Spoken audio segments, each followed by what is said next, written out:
não é meu, é do tal do Tribunal de Contas da União, questionando o número de óbitos no ano passado por Covid.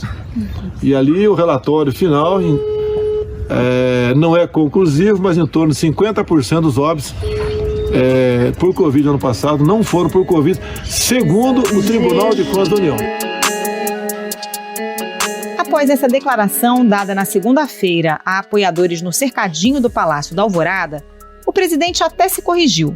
O Tribunal de Contas da União rebateu na hora e Jair Bolsonaro reconheceu que errou ao afirmar que a Corte de Contas teria identificado a supernotificação de casos de Covid no Brasil. Ainda assim, o presidente manteve a narrativa na terça e na quarta-feira, um discurso que não vem de agora. Chegou a dizer essa semana que a Controladoria Geral da União investigaria se os estados inflaram os números, o que foi negado por ninguém menos que o ministro da Saúde, Marcelo Queiroga.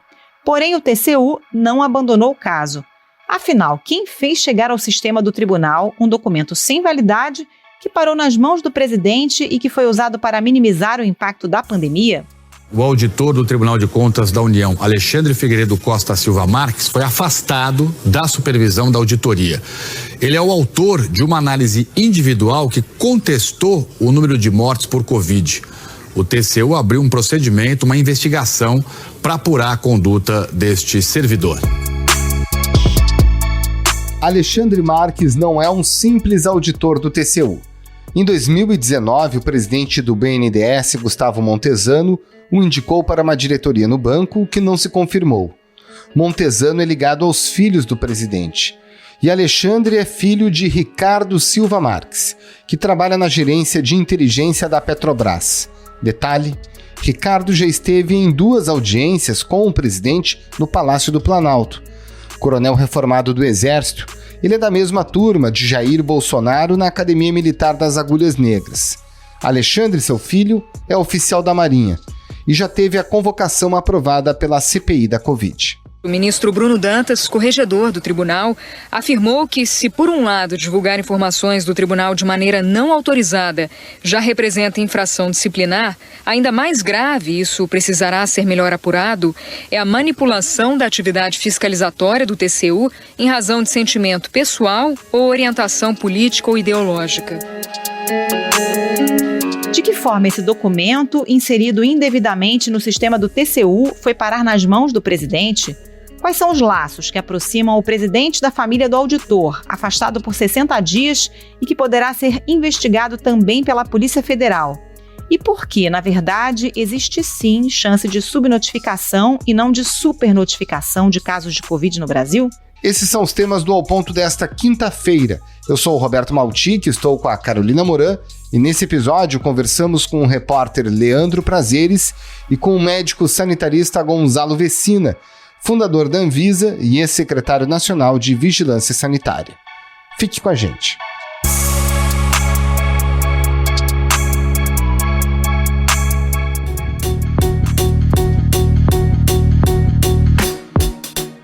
Leandro Prazeres, qual é a origem desse documento que foi inserido no sistema do TCU por um auditor na noite de domingo? Como é que começa essa história? Bom, essa história começa antes do domingo, quando o auditor Alexandre Marques circula esse arquivo, que tem apenas 2 páginas com essa tese, circula entre o grupo de auditores do qual ele faz parte, para tentar, segundo o que as minhas fontes repassaram, para tentar ver se a tese conseguia convencer os seus colegas e, a partir daí, algum tipo de fiscalização nessa direção ser começada. Os auditores não compraram a tese, rechaçaram a tese, e aí, no domingo, esse arquivo foi inserido no sistema. No dia seguinte, logo no dia seguinte, o presidente Bolsonaro passa a mencionar esse documento com essa tese específica sobre o suposto superdimensionamento dos dados da Covid no Brasil, né? O que a gente já pôde apurar é que o Alexandre teria dito aos seus superiores no TCU que a pessoa responsável pelo vazamento do documento teria sido seu pai, Ricardo Silva Marques, que é um militar reformado do Exército, e que durante a gestão Bolsonaro ele se encontrou pelo menos 2 vezes com o presidente Bolsonaro no Palácio do Planalto. Essas 2 vezes aconteceram em 2019, e ele também, já na gestão do presidente Bolsonaro, conquistou aí um cargo na Petrobras, na gerência de inteligência e segurança corporativa da estatal. Um cargo que estima-se paga um salário de aproximadamente R$50 mil. O que a gente já sabe sobre esses encontros, seja com o presidente, seja com o vice Hamilton Mourão? Então, o que a gente sabe, segundo a agenda oficial, né, tanto do presidente Jair Bolsonaro quanto do vice-presidente Hamilton Mourão, é que o Ricardo Silva Marques se encontrou com o presidente em 2 ocasiões. A primeira foi no dia 11 de junho de 2019 e a segunda no dia 27 de dezembro de 2019. Agora, o segundo encontro, que aconteceu em dezembro de 2019, curiosamente foi um encontro sozinho, só os dois, só o presidente da República e o gerente executivo de inteligência e de segurança corporativa da Petrobras se encontraram sozinhos. Não há nenhuma menção sobre o motivo e qual assunto foi debatido durante essa reunião. E, mais recentemente, no dia 3 de fevereiro de 2021, ele se encontrou com o vice-presidente da República, Hamilton Mourão, também no Palácio do Planalto. Um dado importante para a gente mencionar aqui é que, segundo a página do Ricardo Silva Marques, naquela plataforma LinkedIn, que é uma plataforma corporativa, tanto ele quanto o Bolsonaro se formaram no mesmo ano na Academia Militar das Agulhas Negras. Então, o Ricardo Silva Marques e Jair Bolsonaro são contemporâneos dessa academia. Leandro, conta um pouco mais pra gente de quem é esse auditor, Alexandre Figueiredo Costa Silva Marques. Você já disse que o pai dele é um tenente-coronel do Exército que tem uma função na Petrobras, mas o próprio Alexandre já chegou a ser cogitado para uma diretoria no BNDES, né? Exato. Bom, até 2019, todas as pessoas com quem eu conversei mencionam que o Alexandre é um auditor extremamente discreto, que nunca alçou voos maiores dentro da instituição, que nunca teria participado de nenhum processo mais relevante dentro do Tribunal de Contas da União. O que acontece em 2019 é que o presidente do BNDES, o Gustavo Montesano, indicou o Alexandre para uma das diretorias do banco. É bom lembrar que o Gustavo Montesano é muito próximo, é amigo pessoal de filhos do presidente Bolsonaro. Então, em 2019, Gustavo Montesano indica o Alexandre para uma diretoria do BNDES, mas essa indicação é barrada pelos ministros do TCU, que entendem que a nomeação de um auditor do TCU para uma diretoria do BNDES poderia configurar conflito de interesse, na medida em que o BNDES também tem as suas contas auditadas pelo TCU. Então, essa nomeação foi barrada, o Alexandre volta à sua rotina normal, como um servidor muito discreto, para ter o seu nome novamente sob os holofotes agora nessa semana. O Tribunal de Contas da União vai investigar a divulgação da análise pessoal de um servidor que questionou o número de mortos pela Covid no ano passado. E aí o conteúdo desse documento é um documento curto, na verdade, 2 páginas só, que tem ali os dados de mortes por Covid no ano de 2020 e faz um paralelo com o número total de mortes no Brasil em anos anteriores, tentando traçar um raciocínio de que houve pessoas que morreram não de Covid, mas com Covid. É esse um pouco o raciocínio torto que está ali no cerne desse documento, né? Exatamente. É um argumento que já vem sendo repetido, sempre sem a apresentação de dados concretos, mas que já vem sendo repetido pelo próprio presidente Bolsonaro, por apoiadores dele, desde o agravamento da epidemia no Brasil. Esse documento traz alguns dados ali, alguns dados numéricos sobre a quantidade de mortos em outros anos, mas não apresenta nenhuma evidência robusta de que os dados que são compilados por todas as secretarias estaduais de saúde de todo o Brasil, né, e do Distrito Federal, não apresenta nenhuma evidência concreta de que esses dados possam ter sido forjados ou coisa do gênero. Agora, é importante dizer que há, nesse momento, uma investigação sendo conduzida.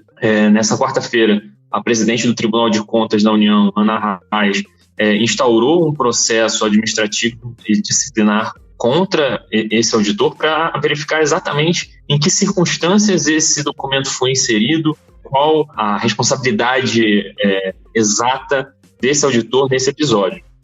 Leandro, o TCU é responsável por algumas investigações bem sensíveis para o Planalto, como os alertas de pedalada fiscal no orçamento e a apuração sobre a atuação do general Eduardo Pazuello no comando do Ministério da Saúde. Qual é o contexto político no TCU hoje? Há ministros mais alinhados com o governo e ministros mais de oposição? Como é que é esse bastidor? Sim, o tribunal tem uma divisão que ela é aparentemente clara, né, entre 3 grupos especificamente, né? Um grupo que é menos alinhado, vamos dizer assim, com o governo e mais alinhado com algumas forças políticas, como Renan Calheiros, por exemplo, é o grupo em que a gente tem o ministro Bruno Dantas, que é o ministro corregedor do Tribunal de Contas da União, e o ministro Vital Rego. Do outro lado, a gente tem um grupo um pouco mais alinhado ao Planalto, que é o grupo do ministro Jorge Oliveira, que inclusive foi ministro do presidente Bolsonaro antes de assumir uma cadeira no Tribunal de Contas da União. E aí os outros ministros, eles oscilam, não é muito fixa essa posição.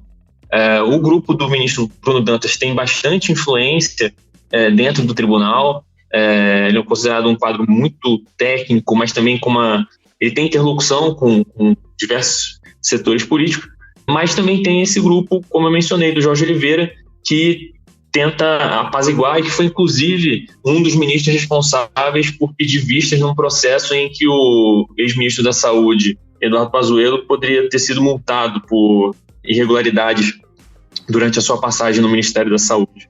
Agora, esse episódio também chamou a atenção da CPI, né? O auditor já teve a convocação aprovada e no âmbito do Tribunal de Contas, o caso está na corregedoria.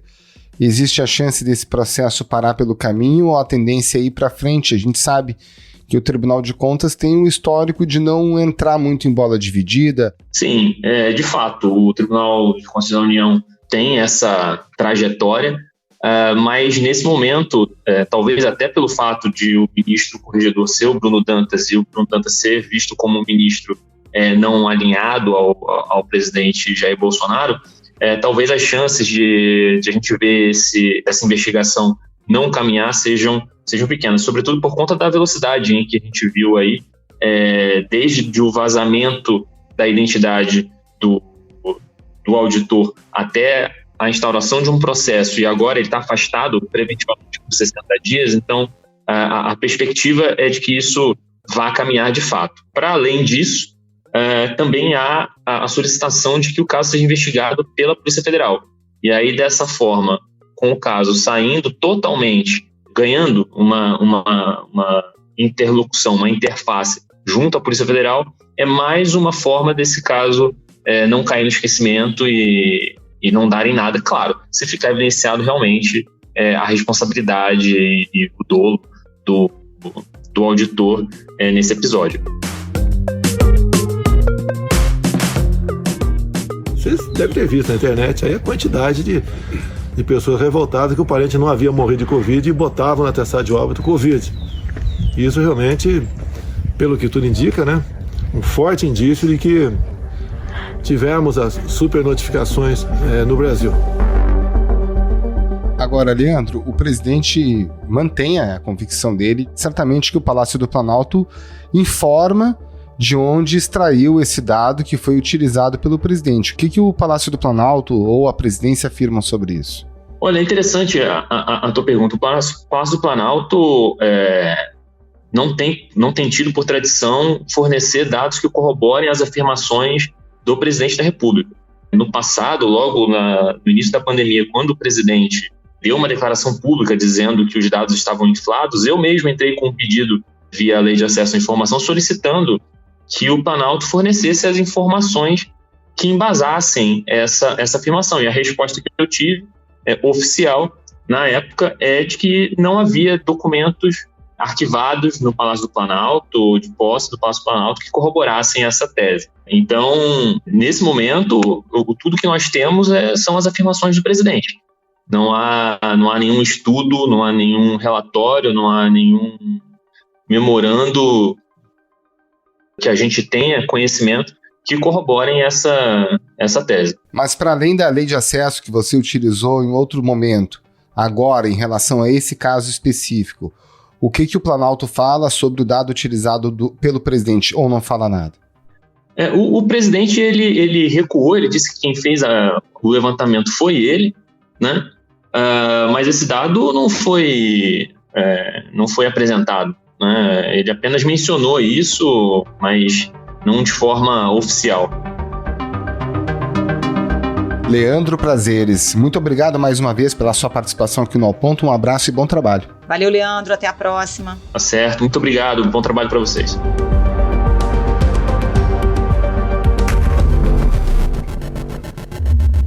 Dr. Gonzalo Vecina, o presidente reafirmou nessa quarta-feira, já havia dito, em supernotificação de Covid no Brasil. Não é mais razoável a gente pensar em subnotificação de casos e de mortes pela doença no país? Completamente correto. Esses são os dados oficiais, os casos confirmados. Mas há vários dias profissionais da área da saúde têm falado para a gente que o número de casos pode ser bem maior, que existe uma subnotificação dos casos, não só aqui no Paraná, não só em Curitiba, mas no Brasil todo. É muito mais razoável, porque nós estamos, quando a gente compara os mortes por síndrome respiratória aguda grave, nós temos, observando 2018, 2019, um aumento muito grande do número de casos de síndrome respiratória aguda grave a partir de 2020, que não refletem o que a gente esperaria de casos entre 2018 e 2019. Então, muito provavelmente, o grande número de síndromes respiratórias agudas graves registrados como óbito devem, na verdade, ser Covid, porque naquele momento a gente só aceitava enterrar uma pessoa se tivesse feito RT-PCR. E nós tínhamos pouco acesso a RT-PCR. Então, nós tivemos um número grande de mortes que não puderam ser identificados como Covid. É provável que também exista algum nível de subregistro de casos que morreram e que foram identificados como Covid. Mas o mais frequente que nós estamos observando mesmo é o subregistro. O subregistro, a gente estima, neste momento da pandemia, nós estimamos que cerca de 30% de óbitos foram encerrados com um diagnóstico de síndrome respiratória aguda grave, não com diagnóstico de Covid-19. Doutor Gonçalo, faz algum sentido essa tese de que há pacientes que morreram não de Covid, mas com Covid, ou seja, pacientes que já tinham outras doenças, contraíram o vírus e morreram não exatamente por causa da Covid-19? Veja, até pode ter algum sentido, tudo pode ter algum sentido. Agora, isso que os negacionistas estão falando de que existiu uma tentativa de aumentar o número de óbitos por Covid para conseguir recursos federais, etc., é uma fantasia sem tamanho, né? Os médicos não fariam esse papel porque sabem que o atestado de óbito é algo que, de alguma forma, pode ser auditado. E nós temos, às vezes, pesquisas sobre atestado de óbito, e eles correriam algum risco, inclusive, do ponto de vista da ética profissional. Então, eu duvido que isso tenha sido um comportamento. Pode ocorrer em qualquer fase da vida, em qualquer momento, de você dar um diagnóstico errado, ou nesse caso aí, se enganar na hora de fazer o diagnóstico de por que o doente morreu. Existe dúvida. Qual foi a causa da morte? A parada cardiorrespiratória. É lógico, ninguém morre sem uma parada cardiorrespiratória. Mas a causa da morte não foi a parada cardiorrespiratória, foi o infarto agudo do miocárdio, foi a Covid-19. Né? Então, existe a possibilidade de você ter dúvida na hora de preencher o atestado de óbito. Agora, do jeito que o presidente e esses negacionistas estão falando, é que existe um comportamento deliberado. Comportamento deliberado só com negacionistas. Agora, o que está acontecendo é que os negacionistas e o nosso caríssimo presidente, eles querem achar a saída deles. E aí eles vão ficar forçando a barra para achar a saída deles longe da ciência, do conhecimento e da lógica que a gente vive no dia a dia da assistência à saúde.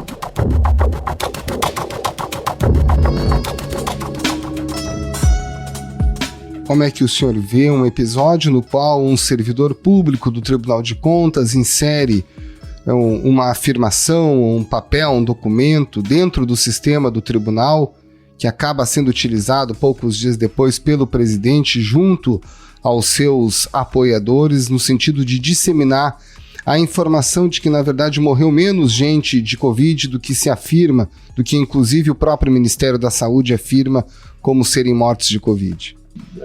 Nós temos aí 2 servidores públicos cometendo infrações, né?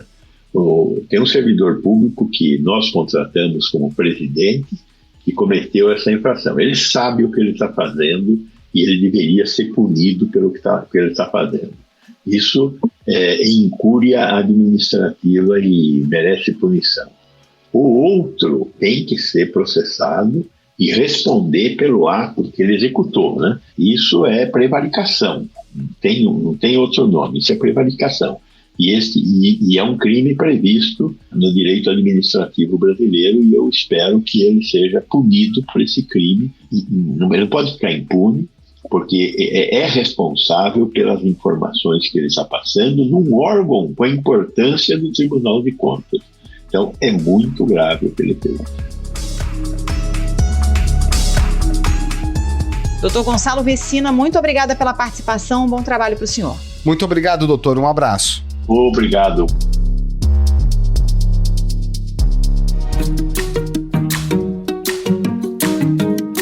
Esse foi o Ponto de hoje, o podcast diário da redação do Globo. Nessa conversa a gente conta com a participação de toda a equipe do jornal, as mesmas pessoas que levam até você informação e análise de qualidade todos os dias. Quer saber mais? Assine o Globo. Acesse assineoglobo.com.br e confira todas as notícias e reportagens especiais. Nesse episódio, além dos áudios da TV Globo, utilizamos áudios do canal do YouTube Foco do Brasil e da TV Cultura. A produção foi do Bernardo Ionechig e a edição é do João Guilherme Lacerda. Tchau. Até mais.